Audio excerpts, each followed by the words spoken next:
doctor.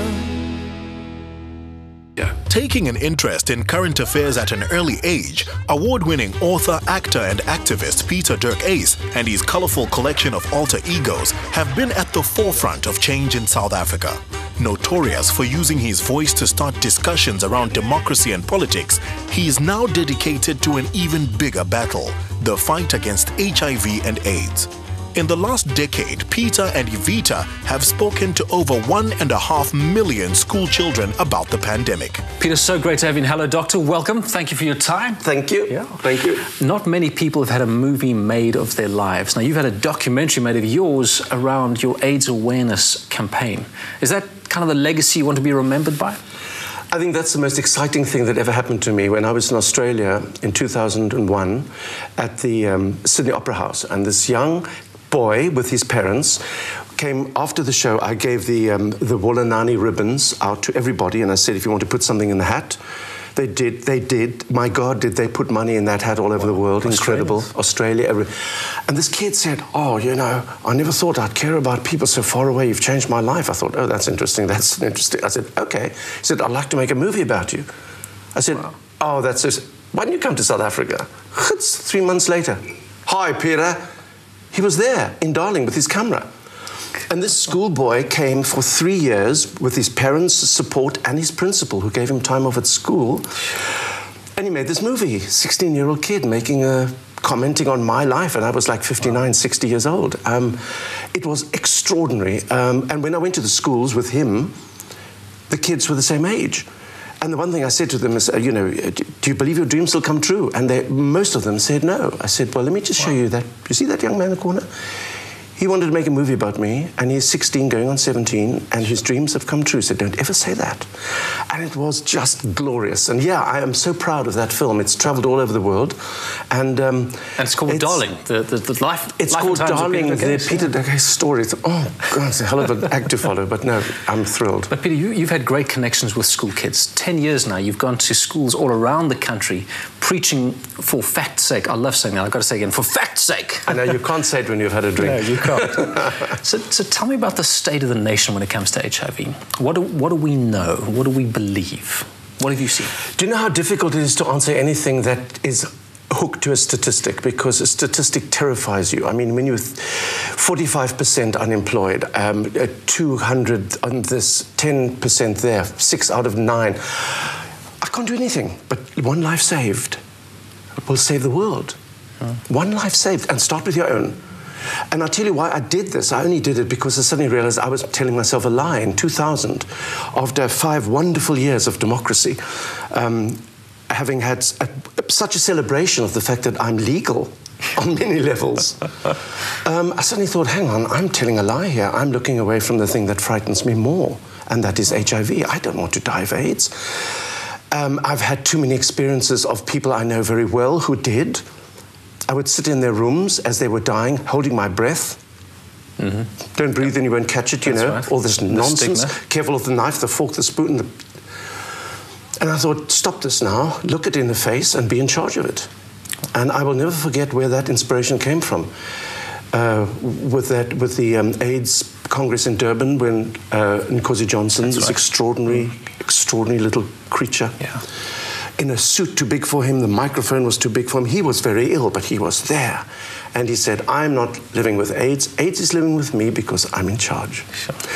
And so I thought, go to where the kids are. Go to where the people are who are not yet there. In fact, they haven't had sex yet. Oh, did I learn my lesson? Of course, they've had sex. Everybody has. I mean, it's unbelievable. When I say this to adults, your children are having sex at the age of 10. They say, oh, my children. And then they think, oh, yes, oh is good. And then you suddenly start talking and listening. So my motivation was just get out there and confront your fear, and confront your fear with humor, because that's the only way I can do it. And you do that brilliantly. I mean, you've made us laugh for years and years. Well, I must tell you, not because it's funny. I can't tell a joke. I wished I could. But if I tell you the truth, with all the hypocrisy and the denials and the nonsense that we talk about as civilized people, you've got to think, oh, boy, we are funny. Oh, boy, yeah. But Peter, there was a message in that. Apart from initiating conversation and opening a conversation around HIV, you did have a message. What was that? I mean, were you preaching condomize, abstain? I mean, the ABCs. Give me a bit of an idea of the message. Well, first of all, the word preaching didn't ever come into it because preaching to a young person is the end of the conversation. And the one thing I learned after 35 years of experience in theatre and communication and all the things that I think I know, I'm confronted with 2,000 kids sitting on a cement floor which is still wet because the roof leaks. They give me a minute, and if I bore them, they turn their backs on me and do SMS or whatever they do, talk to each other. And I thought, there's no technique here, there's no experience, there is truth and honesty, and I am 60 years old and they are 14. And I started by saying, let's make a deal. I'll make you feel 24 if you make me feel 16. And suddenly, there's no age difference because I don't call them children. There is no child. A 6-year-old kid, a little girl, will say to me, I must know about sex because I will be raped. What do I do? 6 years old. You know, so I start off as me. I sit on that stage with my beanie and looking, without looking my age, toppy.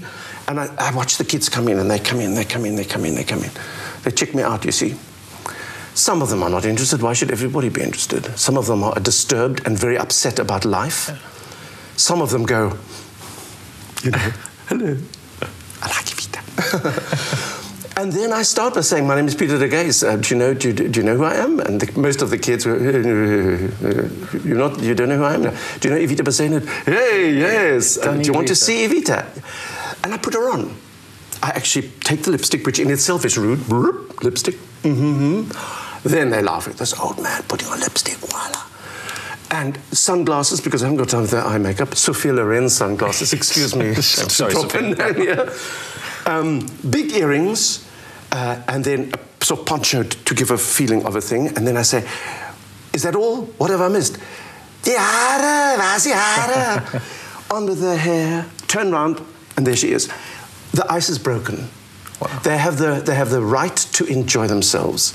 And then we can say anything.